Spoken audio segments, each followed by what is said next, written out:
What's up, YouTube? This is Too Raw for TV. All right, so I have a question from one of my subscribers, Vince M. And he asked me whether I thought Tom Chambers was a Hall of Famer and whether or not, or how good he really was. How good was Tom Chambers? And is he a Hall of Famer?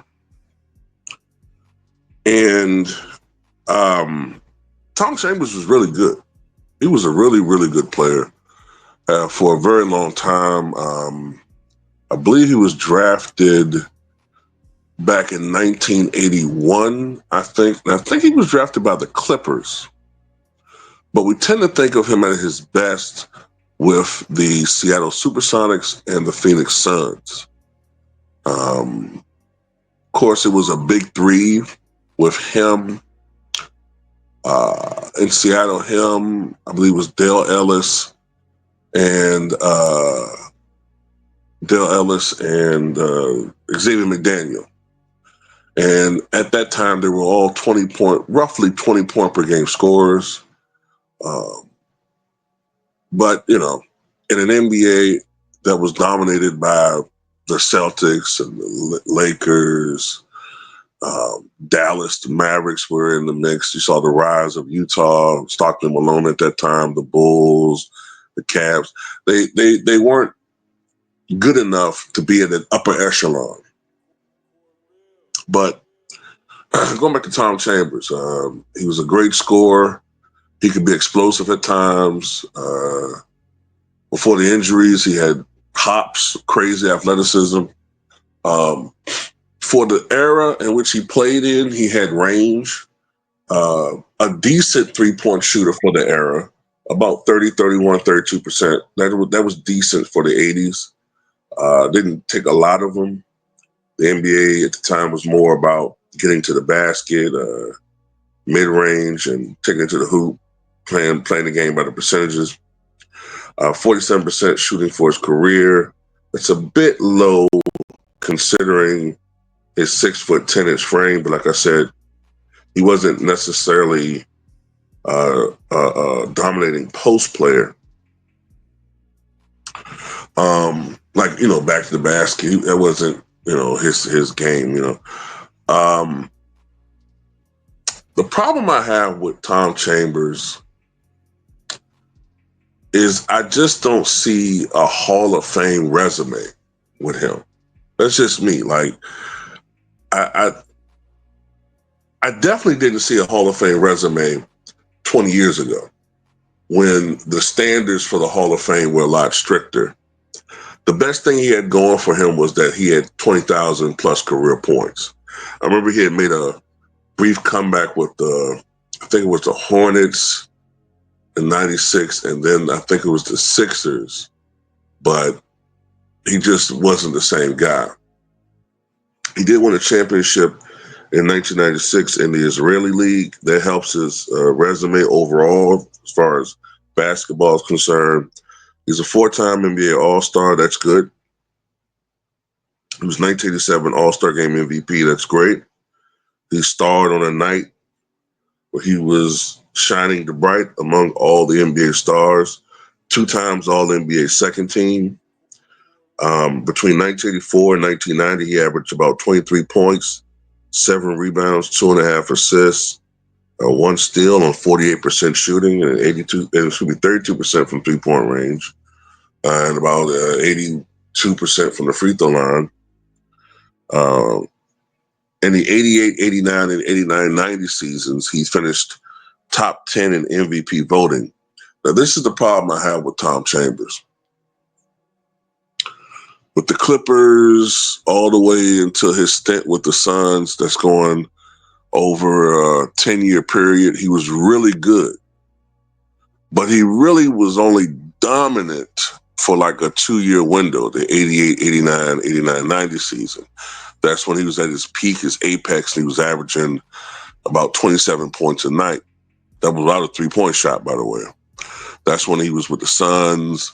That's when he was had the 56-point game. I think it was against Portland. They had a 60-point game against his former team, the Sonics, in March of 1990. I just think personally that Hall of Famers should be dominant for longer stretches of period of time, or you have crazy longevity numbers like LeBron, or you have great playoff moments that's lacking in his career. So look,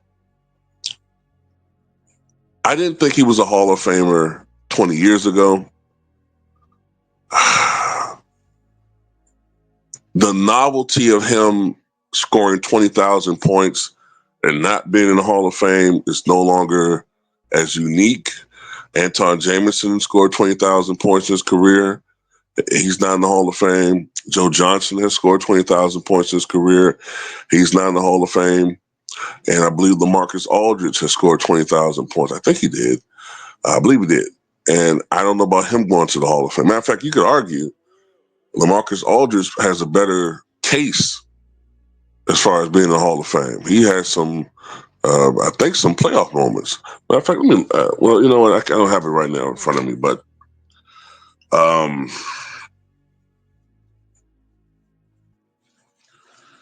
I don't know, man. I know that the standards have lowered. I know some of it is Tom Chambers' play style is sort of like a prototype for some of the modern day stretch bigs. So that's kind of a reason why they're starting to put some of these guys in retroactively, like Jack Sikma. But Jack Sikma has a much better resume to me than Tom Chambers. Tom Chambers is very, very borderline. We gotta be really careful, in my opinion, of lowering the bar too much, because I've said this before. If you let in Tom Chambers, right, then you really got to start letting in a lot of these other guys.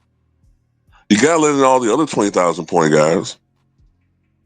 It's like, and I think it starts becoming an insult to some of the real, actual Hall of Famers, because you can't tell me